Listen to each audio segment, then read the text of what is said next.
Billions of dollars in World Cup broadcast rights, primetime kickoffs across North America, attention that advertisers fight over like oxygen.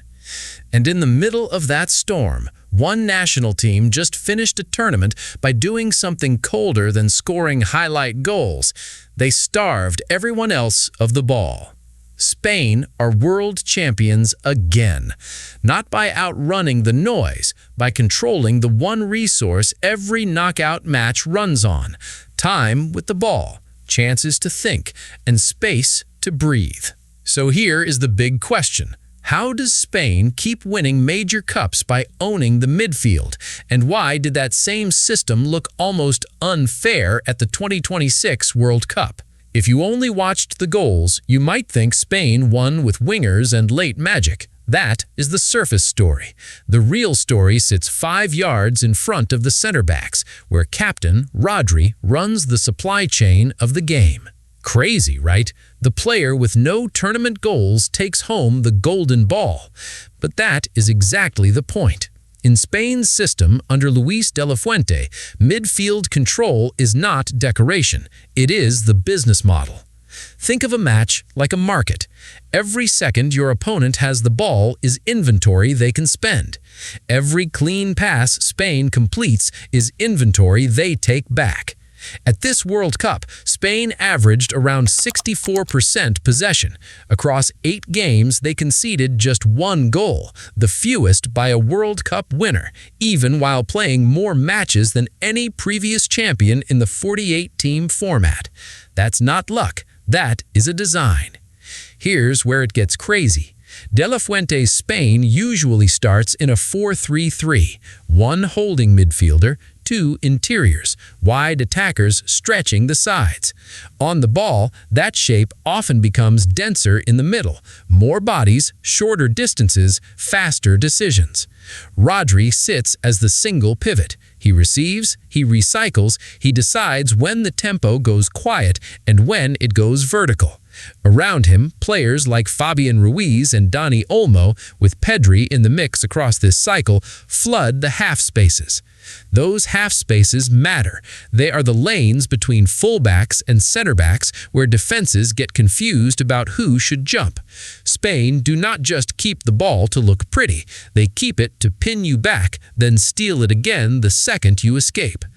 Now the counterpress, the part that still blows my mind. When Spain lose the ball high up in the pitch, the nearest 4 or 5 players don't jog back and reset. They jump. Roughly the first 4 to 6 seconds after a turnover become a hunt. Pass lanes close. The carrier gets forced wide. The trap snaps shut. Why does that win knockout games? Because knockout football is usually about chaos. 1 transition, 1 mistake, 1 counter. Spain try to cancel that market. If you can't keep the ball for 5 clean passes, you can't build a story. You can't build pressure. You can't build belief. Let me make this plain for 15 seconds. Spain win cups by treating the midfield like a choke point. Own the center, shrink the opponent's supply of attacks, then spend your own possession when the defense is tired and stretched. Control first, chaos later, and only on your terms. You saw the template earlier at Euro 2024. Same coach, same idea. Midfield superiority as the engine. Rodri and Fabian Ruiz winning the ball back in the middle and attacking thirds. Dani Olmo punishing teams in the knockouts. That was the short background check. But then everything changed because World Cup 2026 stretched the same system across more games, more travel, and a louder American stage. Spain opened Group H with a 0-0 draw against Cabo Verde. Slow start, noise around the captain. De la Fuente called the criticism insulting and backed Rodri as the player who brings clarity. Then the machine warmed up. 4-0 over Saudi Arabia, 1-0 over Uruguay, 3-0 over Austria, 1-0 over Portugal, 2-1 over Belgium, 2-0 over France, and finally 1-0 after extra time against Argentina in New Jersey, with Ferran Torres finishing the job in the 106th minute. Here's where it gets crazy again. Before the final, reporting around Rodri already had him completing the most passes by any player at a World Cup on record. Hundreds of completed passes, line-breaking balls into the final third, and a huge share of Spain's touches flowing through one man. In the final itself, Spain dominated the chance count, while Argentina's first shot arrived deep into extra time. Argentino Martinez made a pile of saves. Spain still found a way. That's midfield control as power, not just pretty triangles, a squeeze on the opponent's attention economy. Every time Argentina wanted to turn the final into a messy moment, Spain made the ball expensive to own. And the money layer sits right behind the tactics. This World Cup cycle pulled in billions in media rights alone, with the United States package among the biggest single-territory deals in the sport.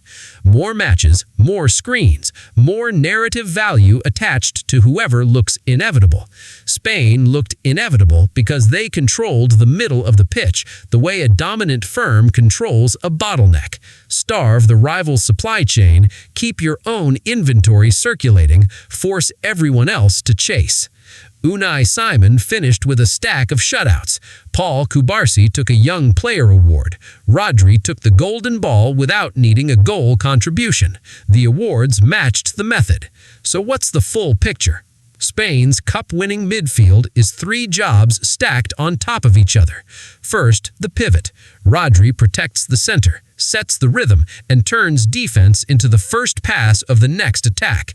Second, the interiors. Ruiz, Olmo, Pedri-type profiles break lines, arrive late, and create numerical overloads where defenses panic. Third, the swarm. Lose it, hunt it, win it back before the opponent can even count to 5.